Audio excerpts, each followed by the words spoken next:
ఈరోజు మీకు పచ్చి జీడిపప్పు కూర ఎలా చేసుకోవాలి, ఇది ఎక్కడ దొరుకుతుంది, ఎలా దొరుకుతుంది అని చెప్తున్నాను. ఈ పచ్చి జీడిపప్పు అనేది సమ్మర్లో మాత్రమే దొరుకుతుంది. అది కూడా మార్చ్, ఏప్రిల్, మేలో మాత్రమే దొరుకుతుంది. సో ఇది sir Parvathipuram and Rajahmundry side దొరుకుతుందండి. సో పార్వతీపురం నుంచి మాకు ఎలాగో మేము తెప్పించుకోలేమని చెప్పేసి కొత్తగా మధురవాడలో అండ్ ఎంవిపి సూపర్ మార్కెట్లో పెట్టడం అనేది జరిగింది. సో మధురవాడలో మార్నింగ్ వాళ్ళకి ముందు రోజు చెప్పాలి, వాళ్ళు అప్పుడు తొక్క తీసేసి ఉంచుతారు. సో అది జీడిపప్పు అనేది చాలా కడిగి ఒక 2 మినిట్స్ వేడి నీటిలో కడగాలి, 2 టైమ్స్ చన్నీటిలో ఒకసారి కడగాలి.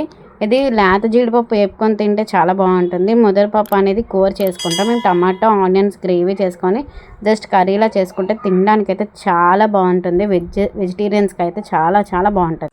మధురవాడలో ఎంబీపీలో దొరుకుతుందని చెప్పాను కదండి. మీకు ఎవరికైనా నెంబర్ కావాలి అంటే నాకు కామెంట్ చేయండి, వాళ్ళకి మాత్రం నేను నెంబర్ అనేది కంపల్సరీగా సెండ్ చేస్తాను. Thank you.